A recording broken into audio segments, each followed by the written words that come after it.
Hello વિદ્યાર્થી મિત્રો. In this lecture we will discuss about performance of half wave rectifier અથવા તો mathematical analysis of half wave rectifier. અત્યાર સુધી આપણે હાફ વેવ રેક્ટિફાયરનું કન્સ્ટ્રક્શન કેવું હોય છે, વર્કિંગ કેવું હોય છે ને ઇનપુટ વોલ્ટેજ ને આઉટપુટ વોલ્ટેજ કેવા હોય છે એના વિશેની માહિતી મેળવેલી હતી. તો હવે હું આ જગ્યા ઉપર શું વાત કરું છું, એના મેથેમેટિકલ અમુક એનાલિસિસ છે હાફ વેવ રેક્ટિફાયરના. જેમ કે હું પહેલું એનાલિસિસ કેવું હોય તો કહી શકાય છે average DC current through RL, એટલે કે આરએલમાંથી પસાર થતો એવરેજ ડીસી કરંટ. એવી જ રીતના root mean square value of current, એટલે કે RMS value of current A second point છે. થર્ડ પોઈન્ટ શું છે આપણો, તો કે ઇનપુટ પાવર સપ્લાય, એટલે કે ઇનપુટ પાવર. એવી જ રીતના average output power across RL, fourth point. અને ફિફ્થ પોઈન્ટ આપણે એફિશિયન્સી, એટલે કે એની કાર્યક્ષમતા શું છે. જે આપણે હાફ વેવ રેક્ટિફાયર છે એની એફિશિયન્સી શું છે. સિક્સ્થ પોઈન્ટ આપણે શું ભણીશું, રેપલ ફેક્ટર. 7 પોઈન્ટ પીઆઈવી, એટલે કે પીક ઇન્વર્સ વોલ્ટેજ. અને 8મો પોઈન્ટ છે રેગ્યુલેશન. અને એન્ડમાં આપણે ડિસએડવાન્ટેજ ભણીશું. તો આપણે આ જગ્યા ઉપર 5 પોઈન્ટને કવર કરીશું અને બાકીના પોઈન્ટને આવતા લેક્ચરમાં કવર કરીશું. તો સૌ પ્રથમ શું વાત કરવામાં આવેલી છે, તો કે ફર્સ્ટ પોઈન્ટ શું છે, average DC current through RL. કે જે આરએલ છે, આપણે જે લાસ્ટ લેક્ચરમાં જે સર્કિટ જોઈ હતી એ જ સર્કિટમાં જે આરએલ છે એ આરએલમાંથી પસાર થતા કરંટનું એવરેજ લેવાનું છે. તો આઉટપુટમાં કેવો કરંટ મળતો હતો અથવા તો વોલ્ટેજ કેવો મળતો હતો અને ઇનપુટમાં કેવી રીતના એપ્લાય કરેલો હતો એની માહિતી આપણે અગાઉના લેક્ચરમાં જોઈ ગયેલા હતા. એ કંઈક આવા પ્રકારની હતી. તો કે આ જગ્યાએ ઉપર ઇનપુટ વોલ્ટેજ લખ્યું એની જગ્યાએ ઉપર હું ઇનપુટ કરંટ લઉં તો પણ એનો ગ્રાફ આવો મળશે. આઉટપુટ વોલ્ટેજ છે એની જગ્યાએ ઉપર આઉટપુટ કરંટ લઈ લઉં તો પણ આવો જ ગ્રાફ મળશે. એટલે કે પોઝિટિવ હાફ સાયકલને પસાર થવા દે છે, નેગેટિવ હાફ સાયકલને પસાર નહીં થવા દે, પોઝિટિવને પસાર થવા દે છે, નેગેટિવને નહીં થવા દે. એટલે આવા પ્રકારનો ગ્રાફ જોવા મળશે આપણે. એના ઉપરથી આપણે આઉટપુટ કરંટની વેલ્યુ મેળવી હતી. I is equal two VM sign omega T upon RL plus RF. જે VM અપોન RL પ્લસ RFને આપણે IM કહી દીધેલું હતું, IM સાઇન ઓમેગા ટી કહી દીધેલું હતું. તો એના ઉપરથી આપણે ખબર પડી હતી કે 0 થી પાઈની વચ્ચે આઉટપુટ કરંટ જોવા મળે છે એને આપણે IM સાઇન ઓમેગા ટી કહેવામાં આવે છે, 0 થી પાઈની વચ્ચે. પણ પાઈથી 2 પાઈની વચ્ચે કોઈ જ પ્રકારનો આઉટપુટમાં કરંટ જોવા મળતો નથી. એટલે કે કરંટની વેલ્યુ કેવી છે, 0 છે, પાઈથી 2 પાઈની વચ્ચે. બરાબર. આનો જ ઉપયોગ કરીને આપણે એવરેજ કરંટ મેળવીશું. તો કે સૌ પ્રથમ આપણે એવરેજ કરંટ કેને કહેવામાં આવે છે એના વિશેની માહિતી, થોડીક માહિતી મેળવી લઈએ, પછી આગળ વાત કરીએ. તો જો આ જગ્યા ઉપર કે એવરેજ કરંટ કેને કહેવામાં આવે સામાન્ય રીતના, તો એટલે કે આઈ એવરેજ બરાબર શું થાય છે, તો કે area under the 1 cycle of the curve upon base. એટલે કે મારે એવરેજ કરંટ મેળવવો હોય આઉટપુટમાં તો સૌ પ્રથમ હું એક સાયકલને કન્સિડર કરીશ. તો જો મેં આ જગ્યા ઉપર હાફ વેવ રેક્ટિફાયરમાં જોવા મળતી વાત કરું છું. તો કે જો આ એક સાયકલ છે, એ એક સાયકલને કરંટ કન્સિડર કરું તો આ જે એરિયા કવર કરવામાં આવેલો છે પોઝિટિવ હાફ સાયકલ અને નેગેટિવ હાફ સાયકલ દ્વારા, એ ટોટલ એરિયા મેળવવાનો. એ એરિયા મેળવવો હોય તો ક્યાંથી ક્યાં સુધી છે, તો કે આની આપણે મેક્સિમમ વાત કરવામાં આવે તો મેક્સિમમ વેલ્યુને હું કરંટ માટેની વાત કરું તો IM કહી દઉં. બરાબર. અને એના કરંટની વેલ્યુ કેટલી હતી, તો કે I is equal two IM sign omega T હતી. 0 થી પાઈની વચ્ચે I is equal two IM sign omega T. એવી જ રીતના પાઈથી 2 પાઈની વચ્ચે I બરાબર IM સાઇન ઓમેગા ટી. આ આપણી ઇનપુટ છે. એવરેજ મેળવવું હોય તો શું કરવું જોઈશે? તો કે મારે આઈની વેલ્યુ વેરી થાય છે. કેવી રીતના? સાઇન ઓમેગા ટીથી કેટલેથી કેટલે લગી? તો કે 0 થી 2π લગી. એનું જો ઇન્ટિગ્રેશન કરી નાખું તો શું મળી જશે મને? તો કે કરંટની એવરેજ વેલ્યુ મળી જશે. તો કે આ જગ્યા ઉપર કરંટની એવરેજ વેલ્યુ મેળવી હોય તો હું શું કરી શકું? 0 થી 2π લગી આઈનું ઇન્ટિગ્રેશન કરવું પડે. ઇન્ટિગ્રેશનમાં આપણે અહીંયા એંગલ તરીકે શું લેવામાં આવેલો છે? તો કે એંગલ તરીકે આપણે ઓમેગા ટી લઈ લીધેલો છે. તેથી અહીં હું શું લખીશ? D omega T upon base. Base એટલે કે આધાર. આધાર કેટલેથી કેટલે લેવામાં આવેલો છે? તો કે 0 થી 2π લગી. તો છેદમાં શું કરી નાખશું? 0 થી 2π. એટલે કે આઈ એવરેજ કેટલું થાય છે? 1/2π ઇન્ટિગ્રેશન 0 થી 2π આઈ ડી ઓમેગા ટી. તો ખાસ કરીને ધ્યાન રાખજો, કોઈ પણ જગ્યા ઉપર આઈ એવરેજ મેળવીશ તો આ ફોર્મ્યુલાનો જો હું ઉપયોગ કરીશ. હવે આગળ હું સમજાવીશ નહીં. તો આઈ એવરેજ ઇઝ ઇક્વલ ટુ શું થઈ જશે? 1/2π ઇન્ટિગ્રેશન 0 થી 2π આઈ ડી ઓમેગા ટી. તો અહીંયા ઈ જ લખેલો છે ઇક્વેશન, બરાબર. આઈનું ઇન્ટિગ્રેશન કરેલું છે ક્યાંથી ક્યાં લગી? તો કે 0 થી 2π લગી. 1/2π 0 થી 2π આઈની વેલ્યુ મૂકી દઈ તો આઈની વેલ્યુ શું છે? I M sine omega T into D omega T. Ready. પછી તો આગળ વાત કરીએ તો આપને ખબર છે 0 થી 2π ને હું બે ભાગમાં વિભાજિત કરી દઉં છું. એક તો આપણે એસી વેવ છે તેથી 0 થી π અને બીજું π થી 2π, બરાબર. તો 0 થી π અને π થી 2π. પણ આ જગ્યા ઉપર આઈ એમ સાઇન ઓમેગા ટી લખ્યું ને ખોટું છે. કેમ? તો આપને ખબર છે π થી 2π ની વચ્ચે, π થી 2π ની વચ્ચે કરંટની વેલ્યુ 0 છે. ગ્રાફમાં જોવું હોય તો જોઈ શકાય છે 0 થી π પીક જોવા મળે છે, π થી 2π પીક જોવા મળતી નથી. આપણે પ્રીવિયસ લેક્ચરમાં જ જોઈ ગયેલા છે. તો આ જગ્યા ઉપર કરંટની વેલ્યુ કેવી થઈ જશે? ડાયરેક્ટ જ 0 મૂકી શકાય. I M sine omega T મૂકવાની જરૂર નથી. હવે 1/2π ઇન્ટિગ્રેશનમાં 0 થી π I M sine omega T into D omega T એનું ઇન્ટિગ્રેશન કરીએ તો શું થઈ જશે? માઇનસ કોસ ઓમેગા ટી થઈ જશે. અને લિમિટ ક્યાંથી ક્યાં જાય છે? તો કે 0 થી π ની વચ્ચે જાય છે. અને આઈ એમ કોન્સ્ટન્ટ હોવાથી બહાર લખી નાખેલો છે. તો આઈ એમ બાય 2π માઇનસ સામાન્ય કાઢ્યું એટલે માઇનસ આઈ એમ બાય 2π કૌંસમાં કોસ પાઈ લિમિટ મૂકી. પહેલી લિમિટ શું આવશે? Cos pi minus cos 0. Cos પાઈ એટલે -1 અને કોસ 0 એટલે 1. તો -1 એટલે -2 અને માઇનસ માઇનસ થઈ જશે પ્લસ અને 2 કેન્સલ થઈ જાય એટલે આઈ એમ બાય પાઈ મળશે. હવે આગળ આઉટપુટ કરંટ છે એની એવરેજ વેલ્યુ મેળવેલી છે. હવે હું શું કરું છું? તો કે હાફ વેવ રેક્ટિફાયરનો સેકન્ડ પોઈન્ટ છે root mean square value of current, RMS value of current. આપણે આરએમએસ વેલ્યુ કેની મેળવી શકાય? તો કે આરએમએસ વેલ્યુ હંમેશા જે ફ્રીક્વન્સી ધરાવતો હોય એવા જ પ્રકારના કરંટ અથવા વોલ્ટેજની આરએમએસ વેલ્યુ મેળવી શકાય, બાકી મેળવી શકાય નહીં. તો આપને ખબર છે જે આઉટપુટમાં વેલ્યુ મળે છે એ આઉટપુટની, તો સેકન્ડ પોઈન્ટમાં જોવો જોઈએ આપણને ખબર છે આરએમએસ વેલ્યુ રે હંમેશા એસી વોલ્ટેજ અથવા કરંટની મેળવવામાં આવે છે. તો આપને તો કે આઉટપુટમાં તો કે ડીસી મળે છે. ડીસી નથી મળતું પરફેક્ટલી. ડીસી જો આઈડિયલ ડીસી મળે તો એનો જે આઉટપુટ વોલ્ટેજ અથવા કરંટનો ગ્રાફ હોય એ સીધી રેખા મળે, સીધી લાઈન મળે. પણ આપણે સીધી લાઈન નથી મળતું. જોવો જોઈએ આપણે આવી રીતના મળે છે યુનિડાયરેક્શનલ પોઝિટિવ પલ્સીસ જોવા મળે છે. એટલે એના આઉટપુટ ભાગમાં હજી એસી પણ રહેલો હોય છે, એટલે જ આપણે આવું કર્વ જોવા મળે, બરોબર. તેથી આપણે શું કરીએ છીએ? આઉટપુટ કરંટ છે એની આરએમએસ વેલ્યુ મેળવી છે. આરએમએસ વેલ્યુ એટલે શું? આરએમએસ વેલ્યુ એટલે આપણે ખબર છે root mean square value. RMS એટલે રૂટ મીન સ્ક્વેર વેલ્યુ. એટલે કે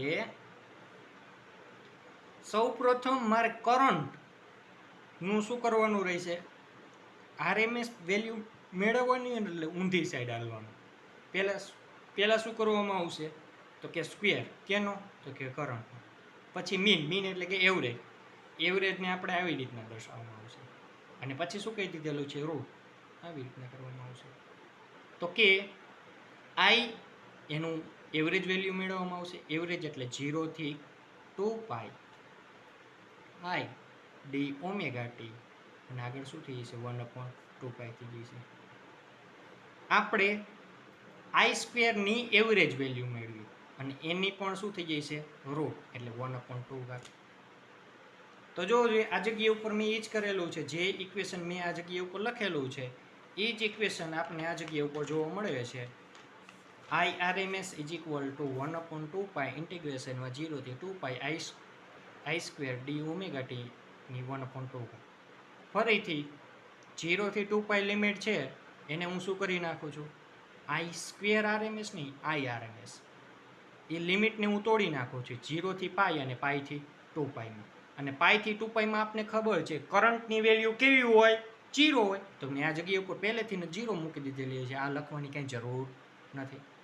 તો આ વેલ્યુ શું થઈ જશે 0. પછી I M square sine square omega T into D omega T. I M સ્ક્વેરને હું બહાર લઈ જાઉં, સોરી સૌપ્રથમ આપણે અહીંયા સ્ક્વેર મેળવવામાં આવેલો છે એટલે સ્ક્વેર રહેવા દઈશું આ જગ્યા ઉપરથી. જો અહીંયા વર્ગમૂળ કાઢી નાખેલું છે, અહીં વર્ગમૂળ છે, અને વર્ગમૂળ કાઢી નાખીએ તો સામેની સાઈડ વર્ગ થઈ જાય, તો અહીં વર્ગ થયેલું છે, સ્ક્વેર થયેલું છે. તો આઈ એમ સ્ક્વેર અપોન 2 પાઈ આઈ એમ સ્ક્વેરને બહાર કાઢેલું છે તો 0 થી 2 0 થી પાઈ અને સાઇન સ્ક્વેર ઓમેગા ટી શું થઈ જશે ટ્રિગ્નોમેટ્રી ફોર્મ્યુલા પ્રમાણે સાઇન સ્ક્વેર ઓમેગા ટીનું શું થઈ જશે 1 - cos 2 ઓમેગા ટી અપોન 2. બરાબર, આવું ટ્રિગ્નોમેટ્રી ફોર્મ્યુલા છે ઇન્ટુ ડી ઓમેગા ટી. અને 1/2 ને બહાર કાઢીએ એટલે 1/2 ઇન્ટિગ્રેશનમાં 1નું ઇન્ટિગ્રેશન કરીએ એટલે ડી ઓમેગા ટી 0 થી પાઈ માઇનસ 0 થી પાઈ cos 2 omega T upon 2 into D omega T. ફરીથી આઈ એમ સ્ક્વેર 1/2 બંનેમાંથી સામાન્ય કાઢીએ એટલે આઈ એમ સ્ક્વેર અપોન 4 પાઈ થઈ જશે. અને પહેલામાં શું લખીશું ઓમેગા ટી અને લિમિટ ક્યાંથી આ ડી ઓમેગા ટીનું ઇન્ટિગ્રેશન શું થઈ જશે ઓમેગા ટી અને લિમિટ ક્યાંથી ક્યાં મૂકશું 0 થી પાઈ. એવી જ રીતના માઇનસ cos 2 ઓમેગા ટીનું શું થઈ જશે સાઇન 2 ઓમેગા ટી અને 2 ઓમેગા ટીનું ઇન્ટિગ્રેશન 1/2 એટલે એ છેદમાં 2 આવી જશે અને લિમિટ 0 થી પાઈ. હવે આગળ શું કરીશું તો આ જગ્યા ઉપર પહેલાં આની વાત કરી લઈએ. આમાં જો જોઈ લિમિટ મૂકી ઓમેગા 2 બરાબર પાઈ મૂકી દઈ તો સાઇન 2 પાઈ એટલે 0 માઇનસ સાઇન 0 એટલે 0 એટલે આખા પદની વેલ્યુ કેવી મળશે 0. હવે અહીં લિમિટ મૂકી એટલે શું થઈ જશે પાઈ માઇનસ 0 એટલે પાઈ. તો આની વેલ્યુ મૂકી દીધી પાઈ અને I M square by 4 pi. Pi pi cancel તો શું બની જશે I M square by 4. Square બંને સાઈડથી કાઢી નાખીએ તો શું બને I R M S is equal to I M by 2. આ આપણને શું મળ્યું તો કે કરંટની આરએમએસ વેલ્યુ મળી. કરંટની RMS value I RMS is equal to I M by 2 છે અને કરંટની average value I average is equal to I M by pi છે. તો ખાસ કરીને ધ્યાન રાખજો એવરેજમાં છેદમાં પાઈ આવશે અને આરએમએસમાં છેદમાં 2 આવશે. હવે આગળ શું વાત કરેલી છે input power supply to the circuit AC PAC એટલે કે પાવર સપ્લાય મેળવવાનું છે એટલે કે પાવર મેળવવાનું છે. પાવરના સૂત્ર આપણે જુદા જુદા 3 છે. જેમ કે પહેલું સૂત્ર P is equal to I V, P is equal to I square V, I square R અને ત્રીજું ઇક્વેશન કેવું હોય તો વી સ્ક્વેર અપોન આર છે. તો આમાંથી મેં એક સૂત્રનો ઉપયોગ કરેલો છે આઈ સ્ક્વેર આર. અહીં પી ઇઝ ઇક્વલ ટુ બીજું કાંઈ નથી, પી ઇઝ ઇક્વલ ટુ શું છે આઈ સ્ક્વેર આર જ છે. પણ આઈ છે એની જગ્યાએ ઉપર આરએમએસ લખી નાખવામાં આવેલું છે એટલે શું થઈ જશે પી આરએમએસ સ્ક્વેર અને આર. આર એટલે કે ઇક્વિવેલન્ટ રેઝિસ્ટન્સ. આપણે સર્કિટનું ઇક્વિવેલન્ટ રેઝિસ્ટન્સ શું છે તો કે ડાયોડનો ફોરવર્ડ બાયઝિંગનો રેઝિસ્ટન્સ એટલે કે આરએફ પ્લસ આરએ. આ બંને એકબીજાની સિરીઝમાં છે તો શું થઈ જશે આરએફ પ્લસ આરએ. તો અહીં જ લખેલું છે આરએફ પ્લસ આરએ. આઈ આરએમએસની વેલ્યુ મૂકી દીધેલી છે આઈ આરએમએસ એટલે I M by 2 whole of square કૌંસમાં આરએફ પ્લસ આરએલ. હવે આગળ average power supply to the load RL. એટલે કે લોડને across output average power supply મેળવવાની છે. પાવર સપ્લાય તો ખરા પણ કેવી એવરેજ. તો average power supply to the load is given by PDC. આઉટપુટમાં કેવું વેલ્યુ મળે છે ડીસી અને આ ઇનપુટમાં એસી. તો PDC is equal to IDC square into RL. અહીં ડીસીની વેલ્યુ કેટલી છે તો કે IM by pi whole of square into RL. તો આ ફોર્મ્યુલા ઇક્વેશન 2.4 અને ઇક્વેશન 2.5નો ઉપયોગ આપણે આગળ કરીશું. હવે આગળ એફિશિયન્સી ઓફ રેક્ટિફાયર. એફિશિયન્સી એટલે ગુજરાતીમાં કહેવું તો કાર્યક્ષમતા. જે રેક્ટિફાયર છે એ રેક્ટિફાયરની કાર્યક્ષમતા મેળવી હોય તો શું કરવું પડે તો કે આઉટપુટમાં જે વેલ્યુ મળે છે અને ઇનપુટમાં વેલ્યુ મળે છે બંનેનો રેશિયો કાઢી નાખી એટલે કે ગુણોત્તર મેળવી લઈ તો આપણે શું મળી જશે તો કે બંનેનું કમ્પેરિઝન મળી જશે. કમ્પેરિઝન કરવું હોય તો આપણે આ જગ્યા ઉપર સિમ્પલ છે. આઉટપુટમાં જે ડીસી પાવર મળે છે ભાંગ્યા ઇનપુટમાં એસી પાવર, એ બંનેનો ભાગાકાર કરી નાખવાનો. એ બંને વસ્તુ આપણે નંબર 3 અને 4માં મેળવી ગયેલા છે. એનો જ ઉપયોગ કરવામાં આવશે. તો the efficiency eta of the rectifier is defined by the ratio eta is equal to DC power supply to the load upon total input AC power, and it is generally denoted as percentage. For half wave rectifier we have. તો એફિશિયન્સીને ઇટા વડે દર્શાવવામાં આવશે. અને જોવો જોઈએ આ જગ્યા ઉપર શું છે DC power supply to the load upon total input AC power. તો આ જગ્યા ઉપર ડીસી આઉટપુટ પાવર એટલે કે PDC upon input AC power એટલે કે પીઆઈ અથવા તો પીએસી બંને વડે દર્શાવી શકાય ગુણ્યા 100. પીડીસીની વેલ્યુ આપણે આગળ તારવી ગયેલા છીએ. શું હતી તો કે PDC is equal to IM by pi all of square into RL. અને પીઆઈની વેલ્યુ પણ તારવી ગયેલા છે IM by 2 all of square into RL plus RF. અને પર્સન્ટેજમાં આપણે એફિશિયન્સી મેળવવાની છે એટલે ઇન્ટુ 100. હવે આગળ છેદનો છેદ અંશમાં જઈશે અને અંશનો છેદ છેદમાં આવશે એટલે પાઈ સ્ક્વેર નીચે આવી ગયું અને આનો સ્ક્વેર એટલે 2નો સ્ક્વેર એટલે 4 ઉપર ગયું એટલે 4 ઇન્ટુ 100 ઇન્ટુ આરએલ. અને આઈએમ સ્ક્વેર બંને કેન્સલ થયું. તો છેદમાં હજી શું વધે છે આરએલ પ્લસ આરએફ. અને એ કેમાં મળે છે પર્સન્ટેજમાં. હવે પાઈ સ્ક્વેર 4 અને 100 એ બધાનું કેલ્ક્યુલેશન કરવામાં આવે તો શું મળશે આપણે 40.6. આ ત્રણનું કેલ્ક્યુલેશન કરવામાં આવે તો શું મળશે આપણે 40.6. તો હજી ઉપર પણ આરએલ વધે છે તો એ આરએલને એમને રહેવા દેવાનું. અને છેદમાં આ બંનેમાંથી આરએલ સામાન્ય કાઢું તો શું વધશે પહેલામાંથી આરએલ સામાન્ય કાઢવું હોય તો 1 વધે અને બીજામાં આરએફ છેદમાં આરએલ વધશે. આરએલ કેન્સલ થયું તો 40.6 છેદમાં 1 પ્લસ આરએફ અપોન આરએલ મળશે. એની કેમાં મળશે પર્સન્ટેજમાં મળશે.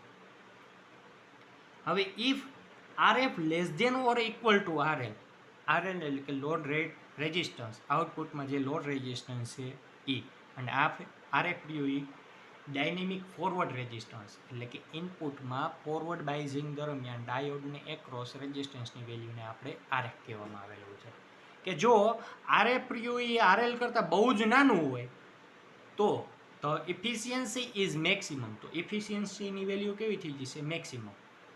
એટલે કે આરએલ આરએફ કરતાં મોટું હોય તો આ છેદ રહ્યું એ અંશની સાપેક્ષે મોટું થઈ જાય તો આની વેલ્યુ નિયર અબાઉટ 0 મળશે. 0 મળે તો 1 પ્લસ 0 એટલે 1. તો 40.6ના છેદમાં 1 એટલે 40.6 જ મેળવવાનું. તો maximum efficiency the efficiency is maximum. જો આ કન્ડિશન વેરીફાઈ થઈ જાય તો એફિશિયન્સી કેવી મળશે મેક્સિમમ મળશે. Hence the theoretically maximum efficiency of the half wave rectifier is 14.6%. એટલે કે આ વાત શું કહે છે તો કે હાફ વેવ રેક્ટિફાયર દ્વારા કોઈ એસી કરંટ અથવા વોલ્ટેજનું ડીસી કરંટ અથવા વોલ્ટેજમાં કન્વર્ઝન કરવામાં આવે તો એનો 40.6% જેટલો જ ભાગ ડીસીમાં રૂપાંતર થાય છે. અને બાકીનો જે 59.4% જેટલો ભાગ હશે એ હજી વેસ્ટ સ્વરૂપે બહાર નીકળી જાય છે જેનો ઉપયોગ આપણે કરી શકશું નહીં. એટલે કે આપણે હાફ વેવ રેક્ટિફાયર 40% જ ડીસીમાં કન્વર્ઝન કરશે એસીનું. બરાબર.